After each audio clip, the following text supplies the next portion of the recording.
Good morning. I'd like to welcome everyone to the DNA Subcommittee meeting today. My name is Brian Gestream, the Director of the Office of Forensic Services. I think the first thing is maybe to explain why I'm sitting at the helm today. Recently, Dr. Jack Valentine, who's been the longtime chair of the subcommittee, has essentially turned in his papers and moved to greener pastures.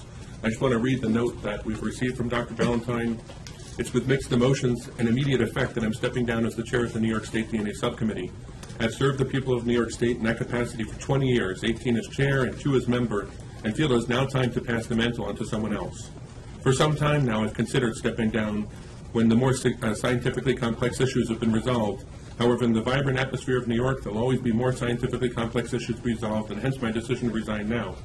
I wish to give my personal thanks to fellow members of the DNA Subcommittee, to their staff of DCJS, both current and past, for making my job easier, and their friendship and support, and to the DNA laboratories within the state that provided forensic services to the people of New York. I'm proud of the work that was done while I was a member of the DNA Subcommittee and wish the Subcommittee and DCJS all the best and continued success in helping New York State provide its citizenry with world-class forensic DNA services. I think it's just a testament that we were able to have Dr. Valentine for the time we did. The 20 years he was here really made a difference. And I understand also his decision every time I was trying to reach out to Jack. I was calling him in Stockholm, I was calling him here, I was calling him there.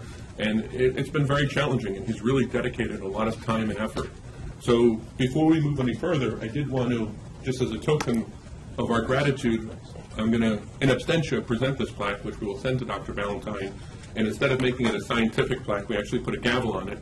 And it's a little controversial because he is a scientist true at heart, but it's with this gavel that he, well, the faux gavel, because we really have one, or maybe if I hold the plaque, that he actually steered this subcommittee and worked with the labs in New York to really create a better atmosphere and a better working place for forensic science. So if I could just have a moment to, a little golf clap for Dr. Valentine. We'll be sure to send this on to him.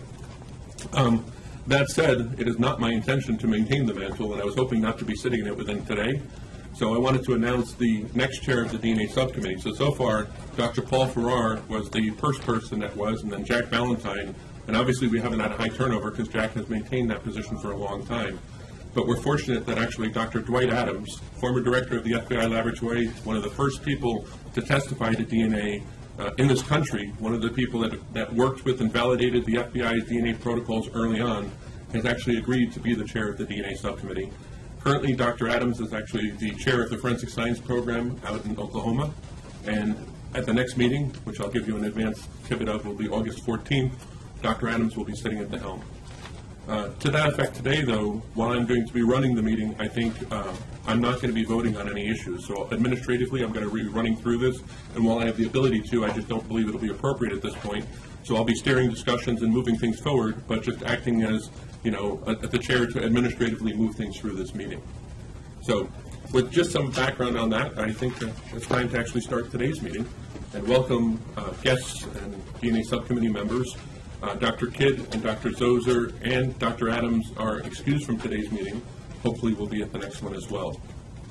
So the first thing I'd like to do is actually review the agenda and actually highlight a last-minute addition that came in that I'd like to, if there's no objection, add under new business, which is a letter from the Biology Technical Working Group. For those unfamiliar with the infrastructure of the state of New York, there's a robust infrastructure where NICLAC, the New York Crime Laboratory Directors, have groups, discipline-specific groups, that provide information and help and advise on certain discipline-specific issues.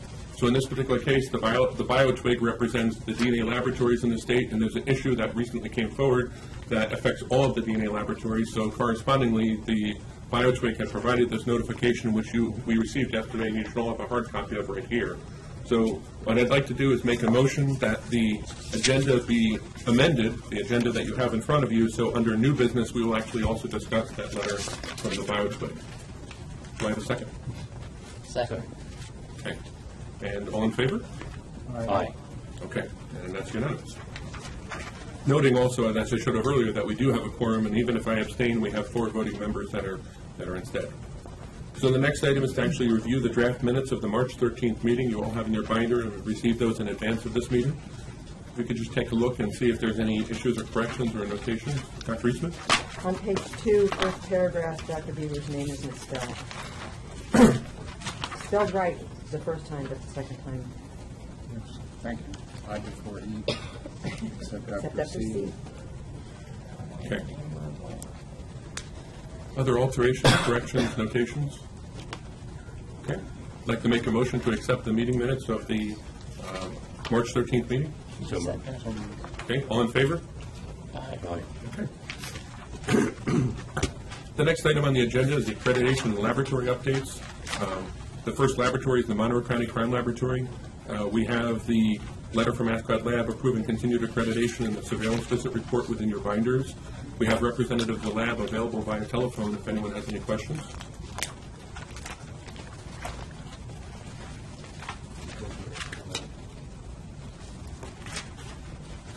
Okay. The next item under the laboratory accreditation is the Nassau County Office of Chief Medical Examiner Division of Forensic Services. We have Karen Dooling from that laboratory here. This is actually going to require a vote.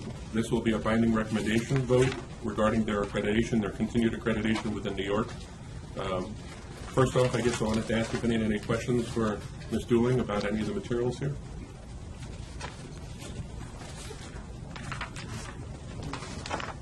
Yes and no. Actually, I have a... Doctor? Karen, would you be able to?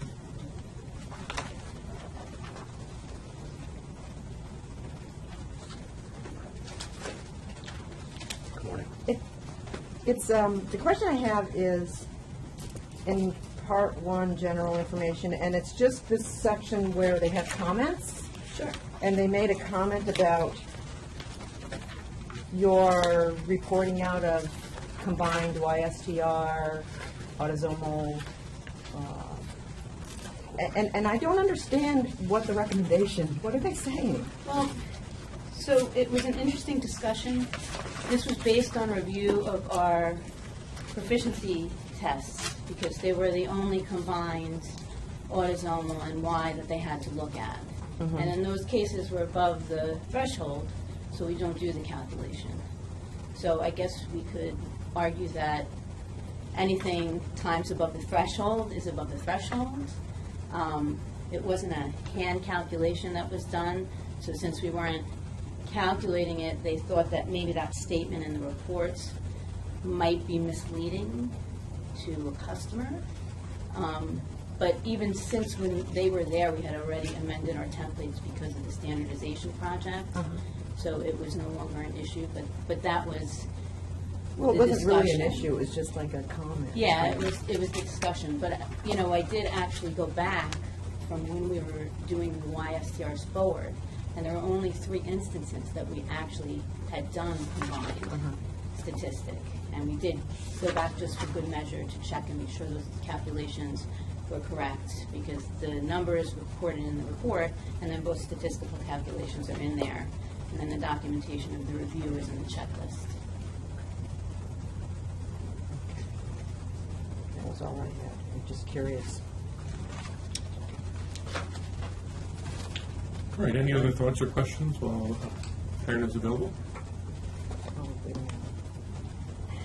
It's still the same section. Actually, I do have another question.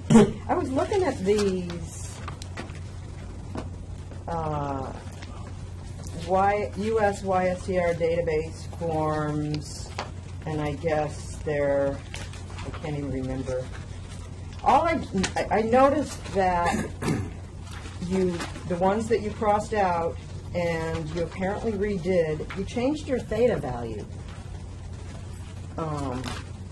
This is, I don't know what pages these are. These are just well in there.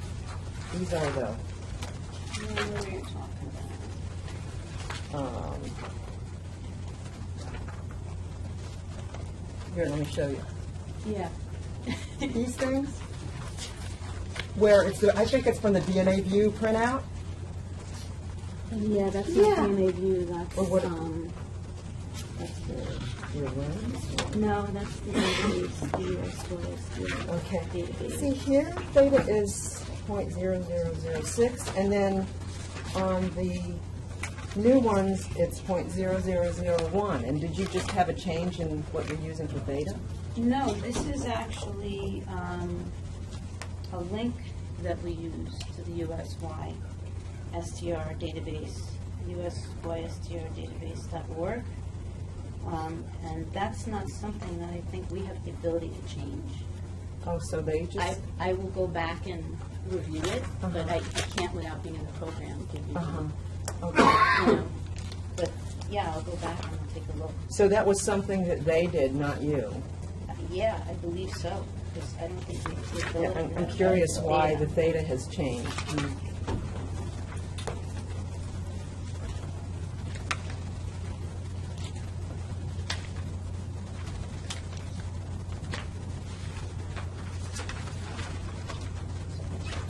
Any other thoughts or questions or concerns? I have just one quick question. It's sort of silly, but there's, you received some new pipettes, put them into service, and then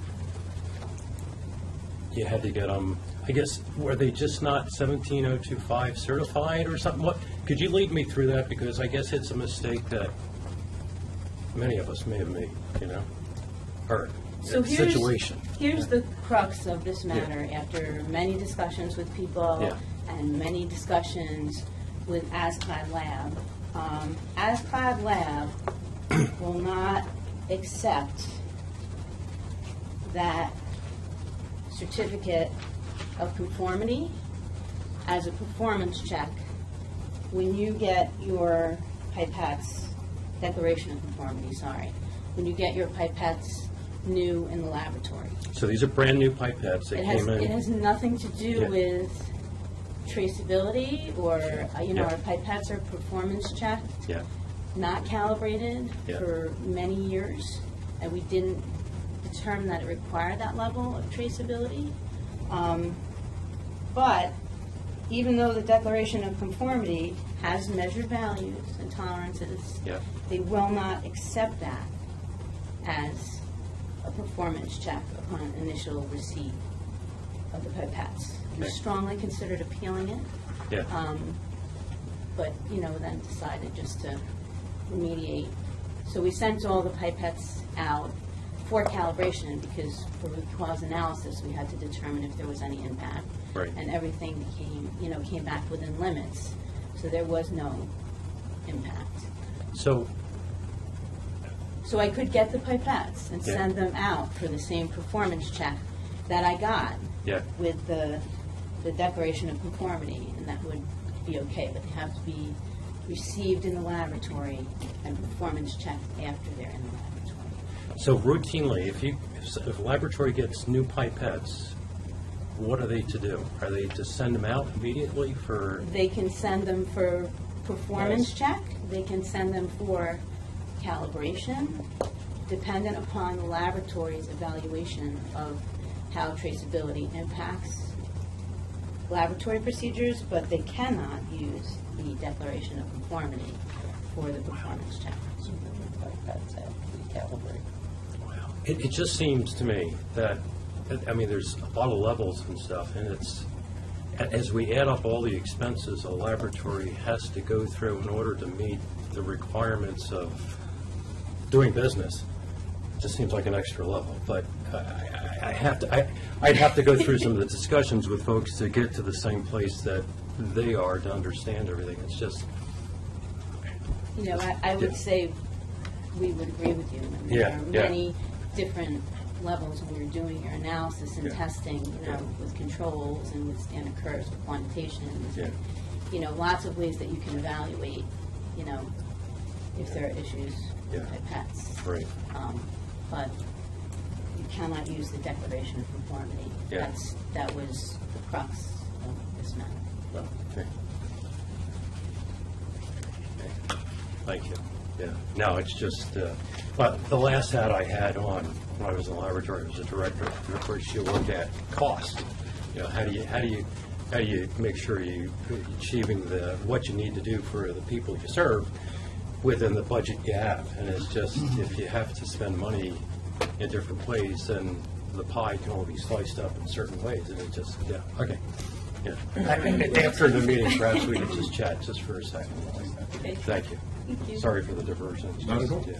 Not at all. And I think it is a germane point because I think there was some confusion on this with even ASCAD Lab where they're saying you have to go to a 17025 calibration provider. And Yeah.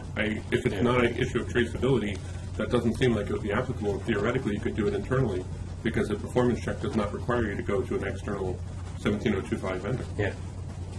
So I think clearly this is an important discussion that we should have a little bit more offline to see where we should go. Yeah. So, any other thoughts, concerns before we move forward with the Nassau County? Okay.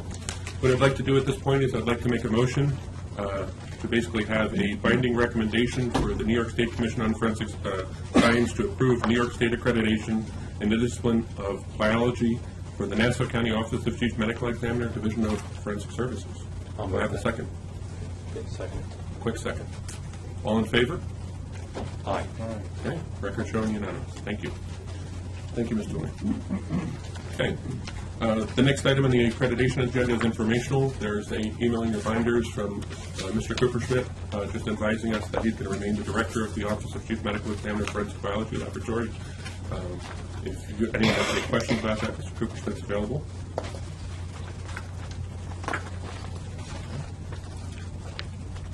Could you go over the management structure and stuff? Would that be just a quick? Yeah.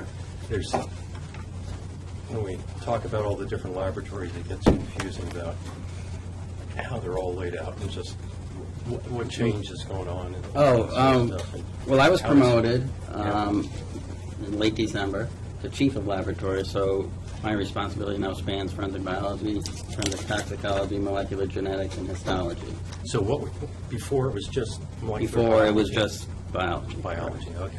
Yeah. So when I was promoted, it created a vacancy in forensic biology. We went out, we recruited, we interviewed people. The person we chose turned us down.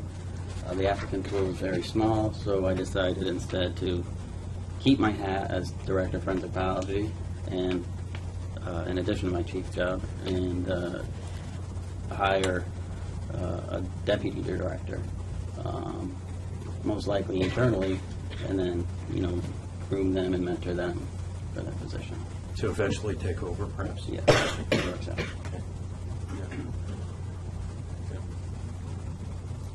Is this going to impact? I mean, you got extra duties. Yeah. Well, I've always had those duties. Oh, okay. so Okay, so it's okay. It's fine. Thanks. Okay, thank you. All right. Similarly, we have a notification from the New York State Police Crime Laboratory regarding the appointment of a quality assurance manager. Do you have notifications within your binder? Any thoughts or questions? We have the members of the state police are not the actual quality assurance manager. Would you like to speak to Ray Wickenheiser? Is David here, Ray? He is not. He's not. He's been acting quality manager for about a year or so. I'm sorry, can I just have you approach the table? I can barely hear you, so just get your utterances on the record. Okay.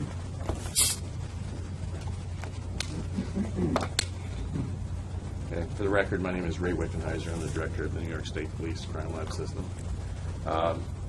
David Polakowski was in the acting capacity as quality director for approximately a year. He has been a senior member of our quality assurance department for quite a number of years. Don Kirk retired as a quality manager approximately a year ago. Unfortunately, just due to the difficulty to fill positions with the state polices and so forth, it took a while to get the approval to fill a position. He's done an excellent job of filling in and assumed the role quite readily. He'll be very capable, and we're looking forward to working with him as a quality manager moving forward. So this is the official notice that he is now the official quality manager.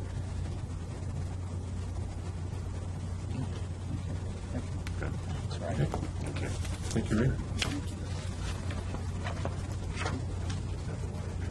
Next item on the agenda is the Onondaga County Center of Forensic Sciences. Essentially, if you recall from the last meeting, there was an issue with the document that one of the assessors were prepared, and we agreed that the best correction for that was to actually provide that document, which Dr. Corrado did. Obviously, she's available via phone if you feel necessary to talk to her. but I'm not necessarily sure that we really need to at this point. Okay. Last item under accreditation is the Westchester County Department of Labs and Research Forensic Sciences. They have a surveillance visit report, which is for informational purposes. There's no vote required. We have members of the laboratory available if there are questions about that. I have a question that's kind of a general question comparing the difference between the surveillance report from Monroe County and the Westchester County. It's more of a ask my lab possibly Okay. thing, and it's, if you note on the Monroe County Crime Lab one, there is a review of performance declaration, and there's an extensive list of things that they additionally provided. Yet when I look at Westchester County, there's nothing there, and it says it's not required. So did they do this for extra credit in Monroe County, or? What I can do is I can reach out to Ask That Lab between now and the next meeting, and what we'll do is we'll memorialize your request. I'll clarify with them exactly what their policies and procedures are, and we'll identify why there's a difference in the actual reports that are generated. Nice. Okay? That would be great. Yeah, I think that's not something that Bob Adamo or John Clark could speak to, so I think what we'll do is we'll reach out to the accrediting body and see why the difference. Okay. Thank you. Sure. All right then. So I think that concludes the accreditation updates, and we're going to move to old business. The old business, the only item under old business will be the continued discussions on STR mix. We have Dr. Simmons here from the Erie County Department of Central Police Services. And I guess what I'd do is I just wanted to start with maybe an overview. So I believe this is the third time Dr. Simmons is coming before the subcommittee. And what's happening is we are now looking at, the subcommittee is looking at the lab's use on forensic casework of the STRMX software. So to that end, historically there was a developmental validation that was performed by the company, ESR. We heard from Dr. Buckleton last meeting, who was one of the co-developers or developer of that actual software.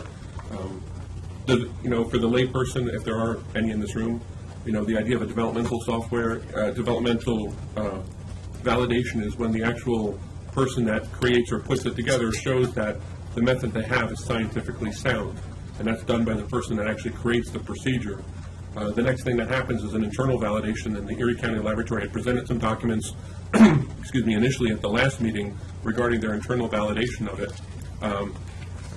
So the internal validation is for the actual laboratory to show that they are able to consistently use this software and get consistent results that come out of it, and that those follow with the developmental. So there are two different steps. There's the developmental validation, and there's the internal validation that are done by the laboratory.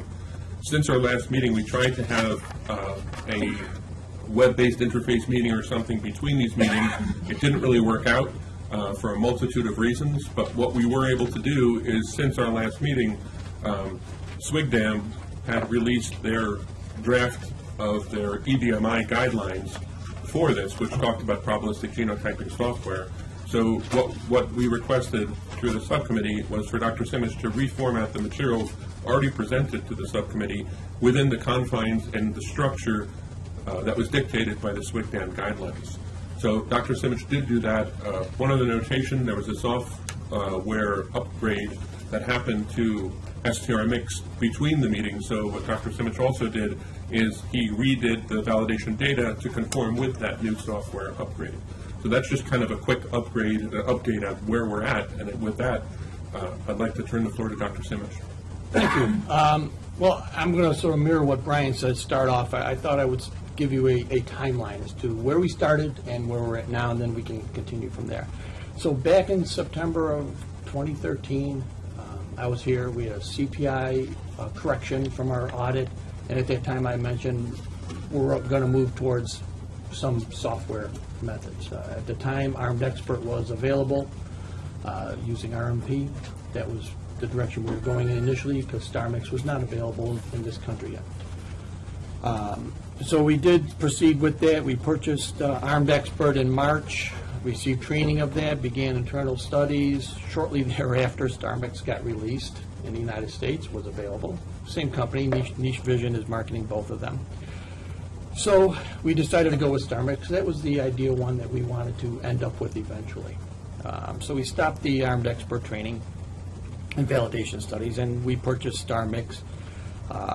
Went through very rapidly in our county. That was not a problem. In July 21st, we received 1 week of training by Dr. Buxton and Joe Bright, two of the co-developers of StarMix. They were at the lab for a full week, 8 hours plus a day. Very extensive, thorough training of all of our analysts were there. At that point, we immediately began to set up the internal parameters that are required for StarMix to run, and also then proceed with our validation studies. Fast forward to November 7th of 2014, we presented our first set of data to the DNA Subcommittee. At that time, there was no vote, but you had recommendations, which we then thought were good. We went back to the lab, and you also requested that we provide the results in an early enough time frame so you could review them, which we did. By February 2nd, we had all the new studies done and reformatted, and they were forwarded to you for review.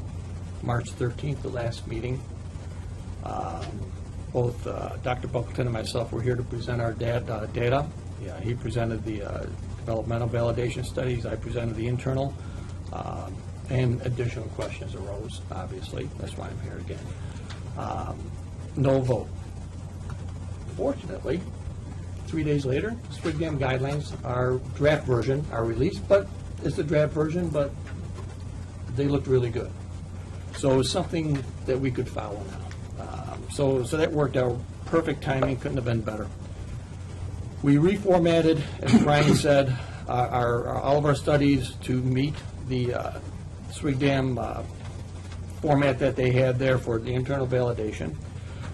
Coincidentally, ESR did release a new version of StarMix from 2.0 to 2.3. That was a major upgrade. So we decided, since we had to generate additional data for the SWGDAM guidelines, let's just redo everything with 2.3, because it is a better version. It had much more to offer. So we were able to do that, and the data was sent to you through DCJS at the end of April, and formatted following SWGDAM guidelines. And there was one correction, and I think whoever pointed that out to us on the casework spreadsheet, there were some errors on page numbering references, so we were able to reformat that for you and re-examine that and get that corrected so you could follow it much easier. That was mid-May, and here we are today. So at this point, you've had the internal validation, and I think the best way to proceed is just to ask you, are there any concerns or questions? I mean, I guess that's an open-ended answer, and I would regret, but I don't feel a PowerPoint is necessary. You know, you've looked at everything. I think that's just a time sink that we might not necessarily have. So, Yeah, I like the way it was formatted better this time. Could go through it.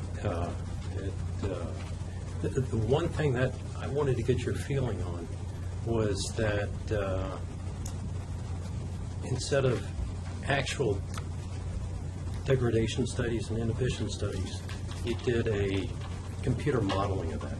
And I want to take me through how you feel that is going to give you the information you need versus the actual studies. well, that is allowed by SWGDAM. They specifically mentioned that you are allowed to do that with certain types of studies because they realize that those types of studies are very difficult to replicate in the lab. And we have had trouble creating inhibition in the laboratory. We see it in casework, as everybody does. But we have tried running the standard inhibitors at ridiculous concentrations, and these kits are just not doing it for us. We're still getting good profiles. So as far as inhibition goes, that was just not an option. Degradation is extremely hit or miss also. It's very difficult to control. So we wanted to have controlled data. So we took the profiles that we already had prepared, and they are just simple text files. So they're very easy to edit in Excel and to change the RFUs or to drop out alleles here or there to mimic degradation. And by doing it that way, it's controlled, and something then that we can have a better grasp of and understand as far as when we run the star mix and the resulting data. So for those particular studies, I think that was the best way to go, because it's more reproducible, and control really is the big reason there. Yeah. I just go back to a study that McCord did early, I guess late last year, where I believe he used one of the new kits that has many of the components and the buffers that help overcome inhibition, and he saw some inhibition. And that study showed that the inhibitors were somewhat locus specific, so that some were binding to DNA. I mean, you would have something across the board if it was inhibiting TAC, but some were actually binding to specific DNA sequences. And when you see that, you have locus specific interactions. And I know your software deals with making changes to locus efficiencies. And I was just trying to put all that into place, that if you have inhibitors that are locus specific and you're making changes to locus, to efficiencies based on whatever parameters are there, how that all comes into play, and how do we know that the software is going to work properly. And perhaps I'm looking at the 0.1% of the time, but it's just scientists in me just thinking, okay, how's this all going to work? So I just throw that out to you, and that's. Is that something, Eric, that you feel would be part of a developmental validation that would actually show that?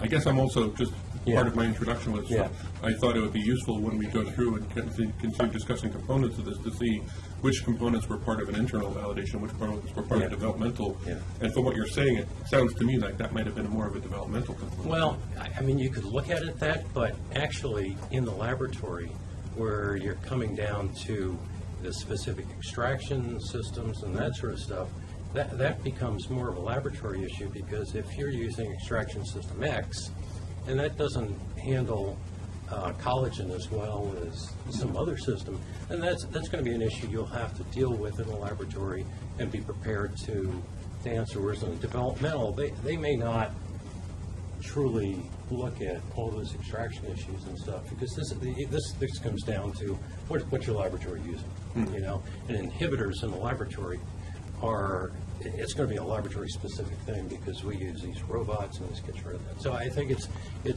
not quite a developmental, it's more of a laboratory internal validation issue, which perhaps, once again, I'll put on my laboratory director hat, perhaps that's just, we're looking at the 0.1% and we shouldn't worry about that, but I think it's just something to be cognizant of and aware of, because I know a lot of material here, but there's places in the software where it says, hey, the efficiency of a locus is adjusted because of some parameters. Okay, and if we're looking at a locus that is adversely affected by an inhibitor, and the software is adjusting the efficiency, how do we know it's doing it properly? So I just throwing that back to you, John. And perhaps it's like I said, I'm looking at the real small percentage, but it's an issue, and it's just going to throw it back to you. No, it's a very valid issue, because we do see inhibitors all the time. Yeah. And the casework samples that we ran had inhibitors in them. Yeah. They were the worst of the worst samples that we Right. typically see Right. is what Yeah. our staff ran Yeah. for their casework. Yeah. Validation, Yeah. that part of it, their competency, and part of the validation that we reported in there. So you can see that there were absolutely samples in there that had typical inhibition, dropout of loci, and the software, as you said, is designed to see that, to work with that. It's got the LSAE value that it Right. uses to do that. Yeah. And couple that with, when the report is done, when StarMix is done analyzing this, the analyst is going to look at that. We're going to see the values that are reported by StarMix, and we'll be able to see if StarMix had a problem with a particular locus. It tells us if it did. It might report a 0. We could get a 0 LR then. going to look at that locus. Well, we will have looked at it before, so we should know whether there's any serious inhibition going on or things like that. But there could very well be times when a particular locus just doesn't work, and there could be valid reasons for that, such as maybe there's partial dropout. And the analyst has the option then to turn off that locus and see if StarMix can get through it at that point. Yeah. We did not do that with any of our studies. We didn't have the need to do that. It was able to do that with all the samples that we ran. We might have had to increase the MCMC on some of them to get the end result that we felt was intuitively correct. But that could certainly happen. Or maybe we'll review it and see that there was a forward stutter that was left on or spike that got through. Things like that can happen. All these things can affect the software. So that's part of the process. It's going to be part of our process when we're running it in casework. And not only the analyst is going to be looking at this, but everything's technically reviewed by a second person. So there's two eyes on this that are going to be looking at that level of detail every time we do StarMix. Yes. So. Yeah. I guess my only concern, and I'll drop it after this, is that when it looks at a locus and describes an efficiency, I don't think the software knows that a particular locus has been adversely affected by one particular inhibitor. I just don't know how it knows that in reference to the other loci that it's looking at and developing that efficiency. I'm just not sure how. I mean, so you have one sample versus another sample that's been inhibited, and this locus is adversely affected. I'm just trying to put that all into play, how it knows this one is adversely affected. You know, I mean, it applies the appropriate efficiencies to it to boost it up versus, hey, I don't, you know, inhibitor, not inhibitor. So it's just something in the back of my mind that if I were doing this again, and I'm not going to ask you to do this, but I would say that inhibitors would be a nice thing to look at in a validation of a software. You know, We tried to inhibit, we couldn't. You We couldn't. really did. If we had those with ID+, if we had those samples that were inhibited, we would have thrown them through there, absolutely. That would have been a no-brainer. Yeah. The hard part was done, we would have inhibited samples. But we really, it just, and I've seen that before with other studies. The Promega, the one Promega kit, they sent for developmental, they sent to 3 different labs. Yeah. And they had the inhibitors. They sent them all to the labs. They provided the material. Yeah. It didn't inhibit in the one Yeah. lab. Inhibition is extremely finicky, you know? Yeah. And I think it's, I mean, the key to the software, and ESR has said the same thing, it's the analyst is directly involved. This isn't just a black box that we throw this in and give me an answer. You are involved in every step of the way. In the beginning, before you put it in, you're reviewing the electropherogram. Is there inhibition? Am I going to expect maybe some issues with TPOX or whatever? Keep an eye out for that and see if it gets through it. If StarMix cannot get the answer, it will tell you. And there are diagnostics that it will give, that it will throw, that you're able to look at and use those to maybe get an idea as to why it wasn't able to make a proper call at a locus. You know, the way it does it, it's able to, you know, it's comparing the observed to the expected when it's doing its calculation, and if it can't do that, it will tell you. The one thing Dr. Simish was mentioning, John, when he put out, and I think it's worth stressing because it really hasn't come out in the previous times it's come here, is that it is not a black box, that the analyst is looking at profiles along the way.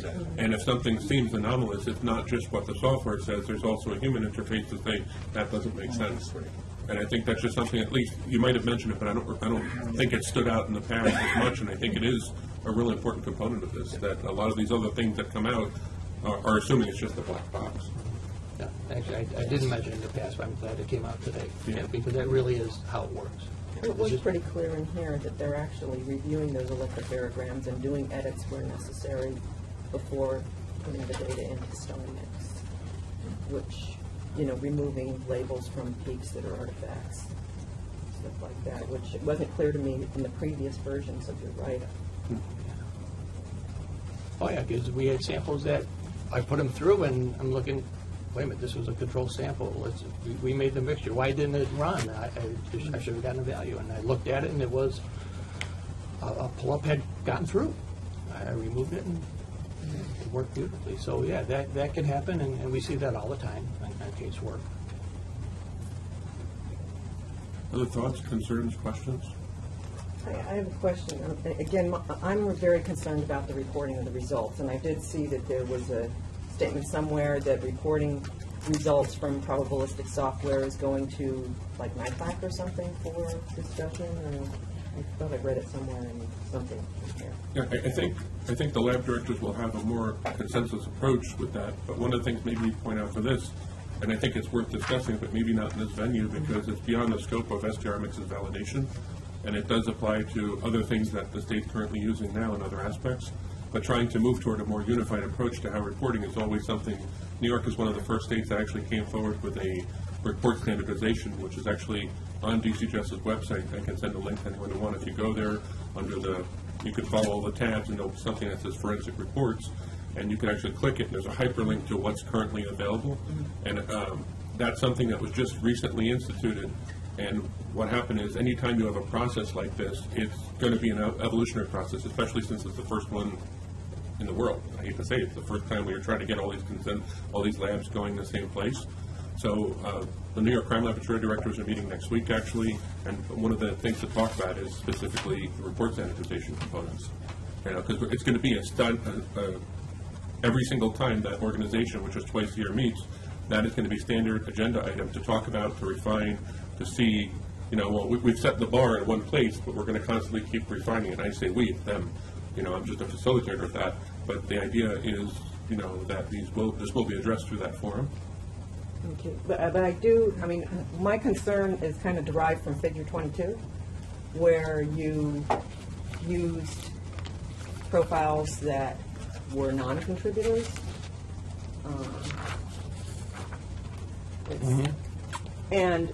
And there are a significant number of results above probably, approaching a log likelihood ratio of 2 to 3 maybe, where HD is true. And that concerns me because that's a positive likelihood ratio. It's kind of pro-prosecution. And I'm curious whether you're going to establish a low-end threshold for positivity, for a conclusion that would be in favor of the prosecution, based on the fact that you've got a considerable number of HD true samples that gave positive likelihood ratios. As is stated in the text of that, describing these are the worst case scenarios, these samples that we ran. And many of those results that you're seeing where there's that crossing over that zero threshold probably would not have even gone through the mix because the analysts would have excluded it prior. And that's our one of the main things that we're going to be doing. You have your profile, you have your known sample, the analysts are going to do a visual comparison. Is this person included or not included? If they exclude them, or if it's a poor quality profile, it's not going into STAR mix. So there's going to be less of a likelihood that we're going to see that with the way we plan on running these. As far as what we plan on reporting at this time is we've always had the policy of reporting the number, whatever it is.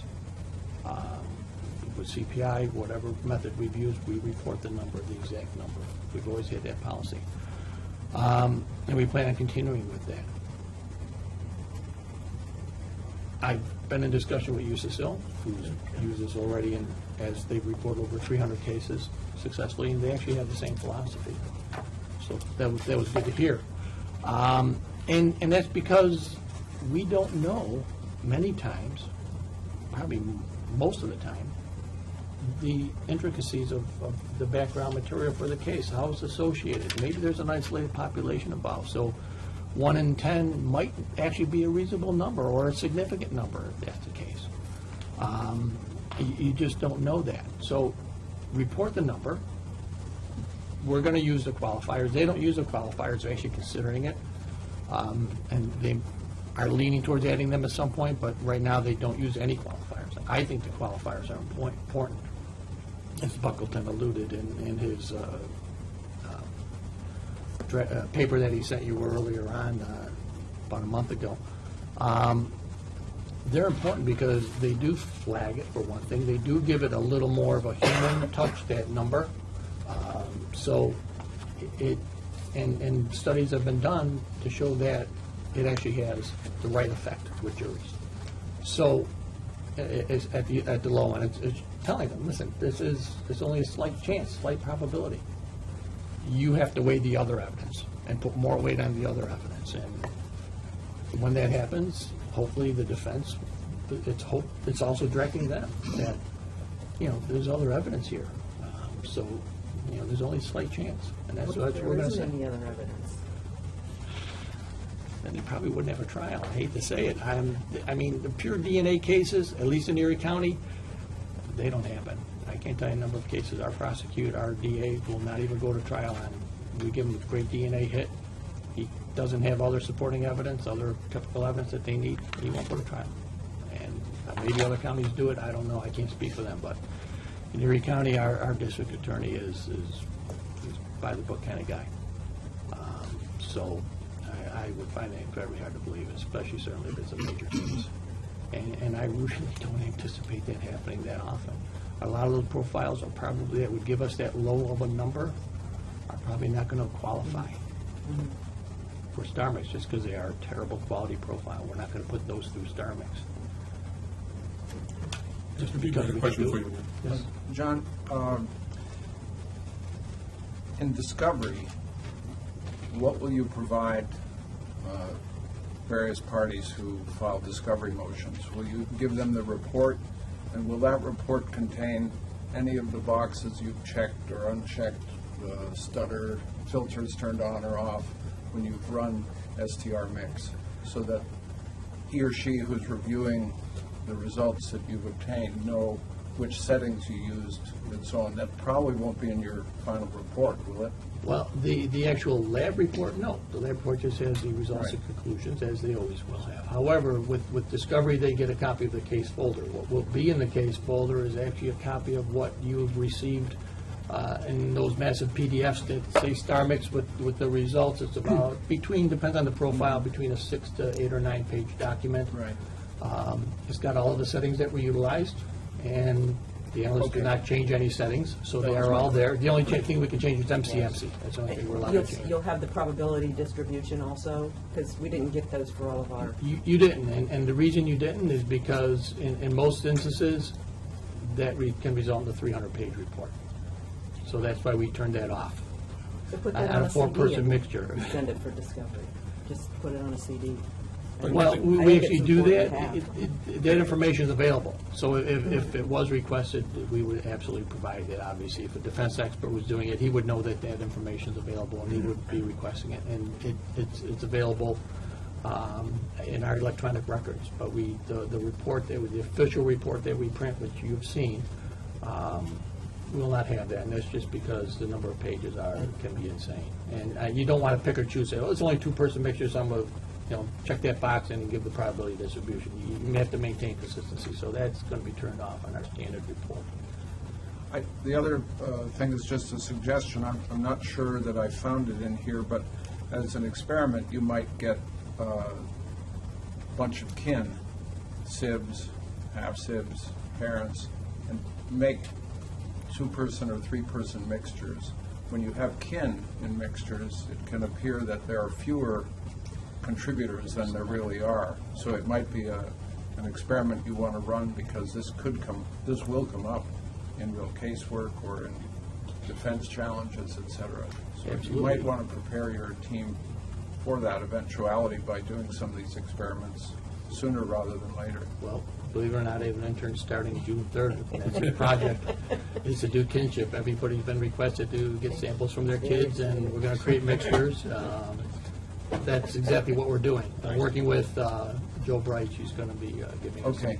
some little hint guidelines as to how to proceed with that, but that's And be careful when exactly you. what we're doing. But be but careful when you StarMix ask- does do relatives now. Be The careful new when- version does do that. Sorry. Did that, so. Be careful when you ask your colleagues for the Should be awkward. You might get We've some already did, most of surprises. them have already done part of their training, they've done their kids, and so there's no issue with that. I know this has come up in the medical genetics No, community. And mass disaster identification. But there are also, you can go to some of those cell line banks, and they actually maintain cell lines from extended families that you might be able to get. And actually, I think Mandy knew of a place that actually has that. We've got plenty of people with kids. But we actually had, one of our interns had a twin, and she said, can we do it? They're not, they did not think they were identical, but one of those things where the pathologist said, oh, you're identical. I knew both of them. I said, you don't look identical to me. I have identical twins. And she goes, what can I do? Myself and my sister. I said, yes, I don't want any problems here. She said, absolutely not. She goes, I don't think we're identical. So sure enough, they weren't, and there were no tears, because that's what they expected. But so that can happen, but Many years ago, once we again, had that's the not normal. opposite. Two people who grew up thinking they were identical twins, and then they were profiled, and they found out they weren't, and it was pretty upsetting. That would be, absolutely. So it's like. family If it would have been the other way samples around, are I would the not best have allowed it, trust me. But So kind of bringing back from the Jerry Yeah. Springer show a little bit. yeah, a little bit. We digress. I think I'm sensing that we're in a better stead right now. I'm just wondering if there's any more questions or concerns, or if we're ready to move forward with this. Okay, so sensing none, I'm, again, not voting, but making the motion that I'd like to make a motion, a binding recommendation to the New York State Commission on Forensic Science, that the Erie County Division of, the Erie County Department of Central- Central Police Services be allowed to use STR mix on forensic casework samples. Do I have a second? I second. And all in favor? Aye. Okay. So, thank you, Dr. Simic. Thank you all for that. It was a I just- long, gonna be a long, I do want to thank all the members of the DNA Subcommittee and the members of the Erie County Laboratory, because there's been tremendous amounts of volumes of information that have come back and forth and been reviewed and gone through. And this is above and beyond, so I do want to really appreciate it. And actually, while we're recruiting a new chair, this is not necessarily what I want to show, and that's going to be the standard. That when you actually have, 5 or 6 of these binders that you're constantly going in detail and reviewing, and from the questions that you obviously have done that. So I just wanted to thank all of you for your time and efforts on that. Well, it is difficult, and I do sympathize with you, and I appreciated all of your questions. I actually was hoping there was more, because I know the difficulty it is in going through volumes of material when you don't have somebody there to direct you. When we have internal validation studies being reviewed in-house for an external audit, we're there to answer any questions, to point things out immediately. This is it, this is that, this is where it is, and settle any issues, but you were sort of on your own for that. So but this last it's a write-up was a monumental lot task, easier and to I follow. definitely. This last one was much Thank you easier to for follow, much, doing that. a huge difference. It's a much better document, I agree. Okay. Thank you. Thank you again. So now we're going to move on to new business. There's 2 items under new business. First item is a partial match update, which is my purview, so let me just throw you to that. This is one of those things that we do, part of the partial match program, just to give you an idea of where things are at. So to date, we've had 87 names that were requested. Of those, 34 where the evaluation could not confirm. 48 names were released. There's 5 that are pending statistical evaluation. 45 cases were closed. 3 remain active. There's 1 that's pending a first report. Agencies have to do reports at set time intervals. There is 3 relatives that were identified, 2 arrests made, and 1 conviction that was out of it, and 1 that's still pending within the judicial system. That's a more significant case. So that's kind of the quick update. If there's questions on that, if not, we'll move on to the new business add-on item. Is there a way you could repeat that? I'll get you it. Okay. I'll get you what you need. So that way it'll just be a little bit easier for you to move on. Okay. The next item on the agenda actually has to do with the POTUS bulletin that was recently released. You all have a notice from the Biology Technical Work Group that's in your binders dated 5/28/15, and I apologize for the late submission that they did, but I think it was good and diligent that they put it in and tried to get it before your purview. I think there was some recent movement on this, and this is the reason that they tried to put it out. So maybe to summarize the issues for you, what ended up happening was the FBI, in reviewing some of their population statistical data, realized that there was an error in the African American population, and this should be this letter over here if you don't have it. Over here, and through one of the CODIS bulletins, they released this data off to the DNA laboratories within the state that participate in the CODIS program. They initially notified that an error was detected, and we will publish an erratum in the Journal of Forensic Science come up July, which was not really that helpful because it didn't say what the error was or how to fix it or how to mitigate it or what the significance was. More recently, i.e. Friday of this past week, a week ago today, they actually released some raw data for labs to actually work with. So this notification letter actually talks about those two notification processes that were there and how the labs in the state of New York are responding to it. So with that in mind, if there's questions, discussions, thoughts, if there's input you want to provide to the laboratories, I'm sure also, clearly, population statistical stuff, they would definitely appreciate your thoughts on it.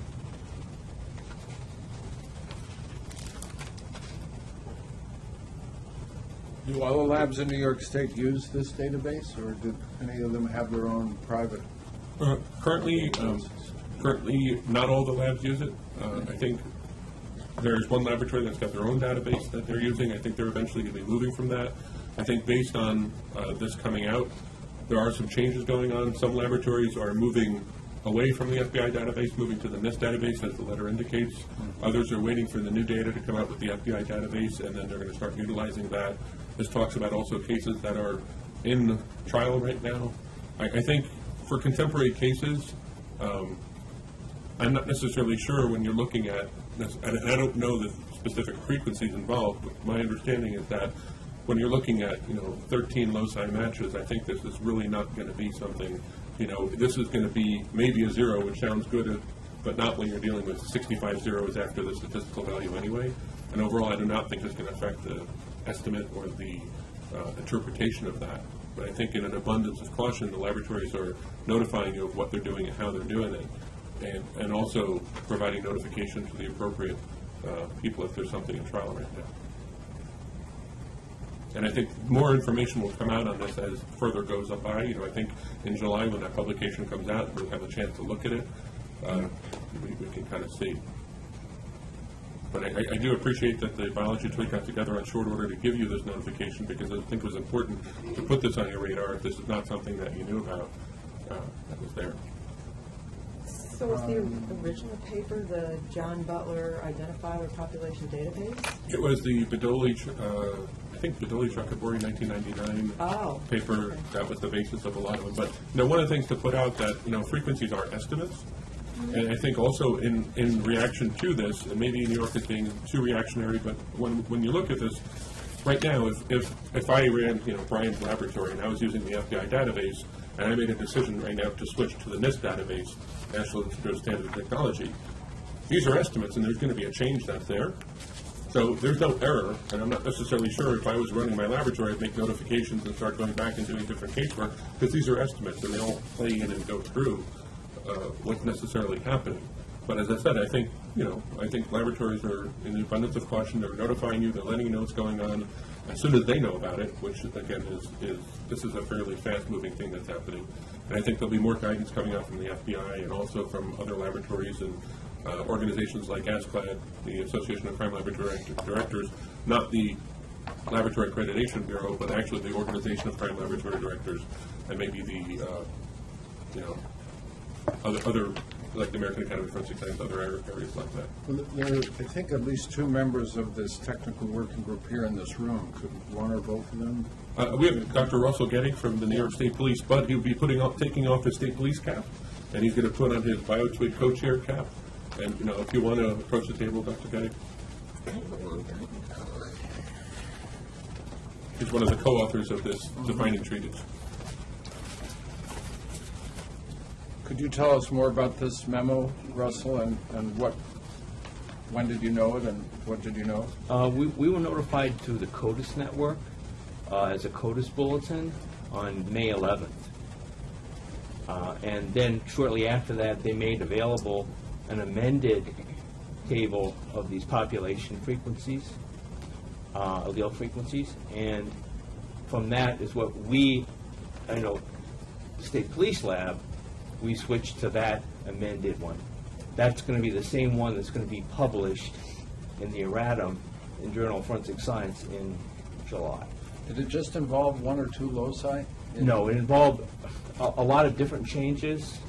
Some were loci, some were the way they organized the table, some were the minimum allele frequencies. It's rather complex, and it's difficult to know specifically until we actually get the paper. Took a long time to figure it out. Well, I think the reason is they're going to the new 20 core in CODIS, and so the FBI, I think, was going back and redoing a lot of these in order to get those additional loci. And in that process, they unveiled that, oh, hey, we had some little problems with the original 1999 paper. Were possibly typing errors? Or Some were transcription or errors. transcription? Some were resolution errors with microvariants. Some were just, again, there were duplications in one case, so that changed the N number, which would change your frequency.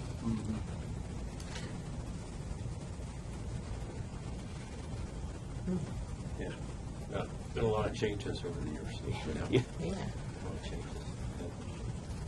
I think the reason the notification was made, and again, I applaud the Biotoid again for doing this, is just because we want to keep you guys abreast as to what's happening, want to make sure that you're aware of it.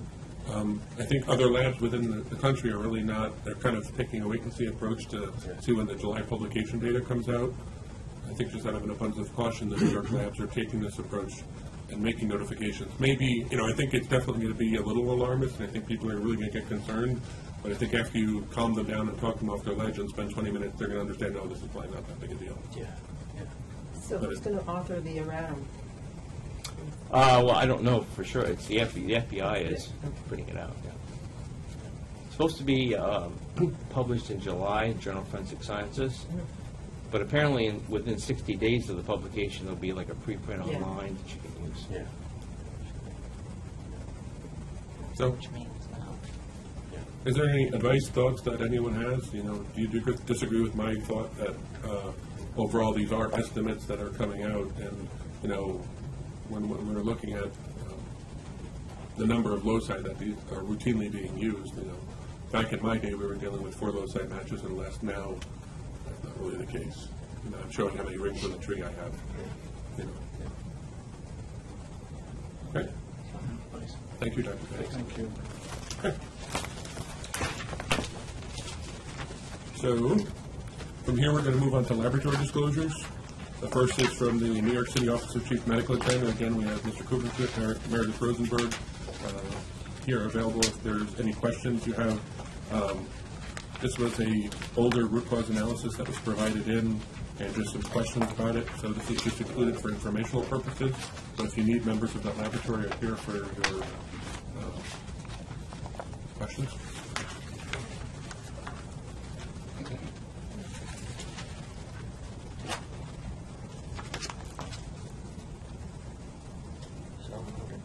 Okay. So the next item is under the New York State Police, and you have documents in there that are kind of follow-ups to some previous meeting materials that you have. This is just a little bit more information regarding that. Again, we have members of that laboratory available should you have any questions.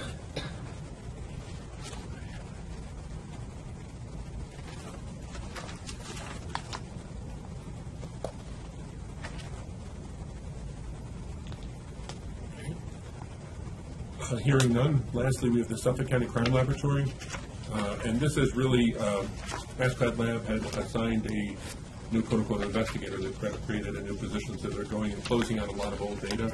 So what you see here is something from 2013 that, it's just a matter of, finally putting a period at the end of the sentence and saying that this is done and it's going away. So this information was included within your binder, but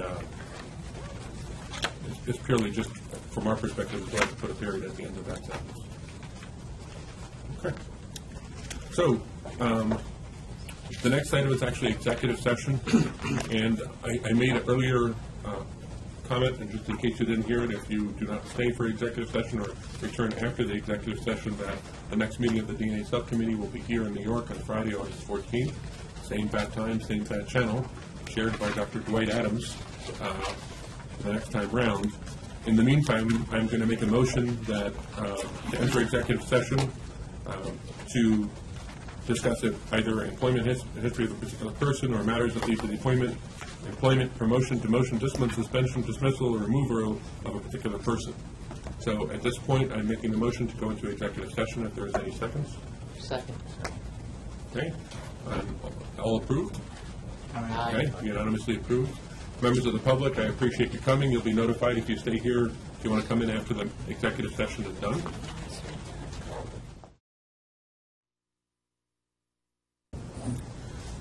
Welcome back. This is the DNA Subcommittee is now returning from executive session. I'm here to report that no action was taken in executive session. At this point, I'd like to announce that the next meeting of the DNA Subcommittee will be in August 14th, Friday, August 14th, at the same location, 9:30 to 11:30 here at the ESTC.